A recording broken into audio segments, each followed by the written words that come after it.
Hello, third graders, and this is chapter 15. Later that same night. The sun dropped down behind the mountains and the sky turned bright purple.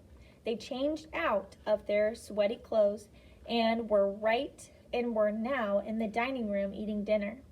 The sound of the happy chatter and clinking silverware rang out around them. But the mood at their table was grim. Mel picked at her bowl of beef stew. She pictured it sitting in the dump, covered in flies. They talked quietly about what they'd learned that day and who Cassie was planning to call once they got back to the cabin. "I'm pretty sure National Geographic is going to want to know the story," she said. Mel could tell she was itching to get started. Pops had an old typewriter in the cabin for writing letters. Cassie figured she could have the article finished within a few days, but then it would be at least 2 months before it was published, maybe more. Mel wished she could press a button and instantly send this story to people all over the world, but this was real life in 1967, not some scientific fiction story set 1,000 years from now. The dining room was buzzing and with excitement.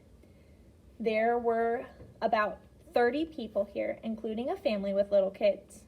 They'd overheard Greg talking about the even bigger crowd that would be there over the weekend. "Every room is booked," he said. "We'll have people out in the campgrounds, too." Right next to the bears. How many people were coming to see the Grizzlies eat garbage? Mel didn't want to know. Thinking about it made her nauseous.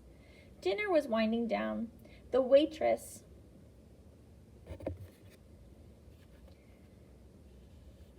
Sorry, I'm going to have to plug this in real quick. Let's change modes. There we go.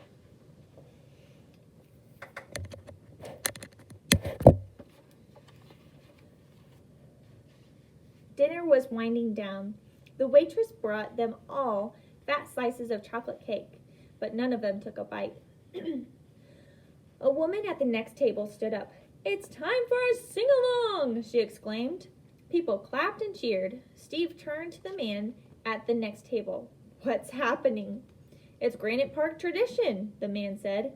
"Every night at dinner, there's a sing-along." Cassie groaned. "I have a voice like a screeching parrot." Steve chuckled. "You bet you it's better than mine." The woman started to sing, and everyone quickly joined. "Row, row, row your boat."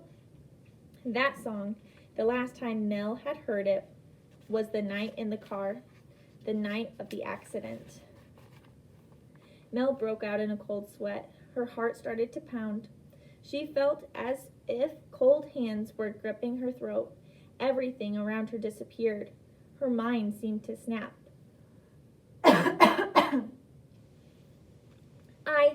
I'll be right back," Mel stammered, pushing herself back from the table and hurrying away.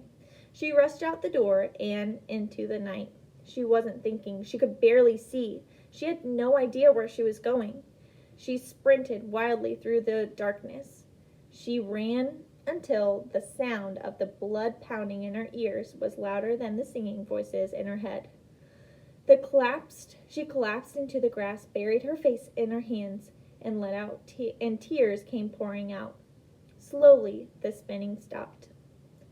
Mel sat for a minute, trying to make sense of what had just happened. She felt dazed, like she'd woken up from a nightmare. She remembered hearing that song, how the room had started to spin. This wasn't the first time this has happened to her. That her panic had sent her into a wild sprint when something reminded her of a car accident. Once at school, a teacher walked by Mel, caught a whiff of her spicy perfume, the same perfume that Mom always wore.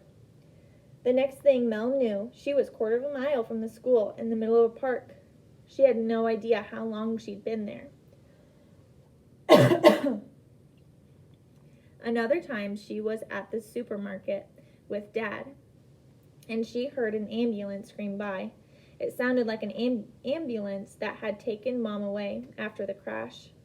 That time, Mel wound up a block away, sitting on a curb by a bakery. It always took a few minutes for Mel's mind to really clear, and now she realized she better figure out where she was. Mel and Cassie must be looking everywhere for her.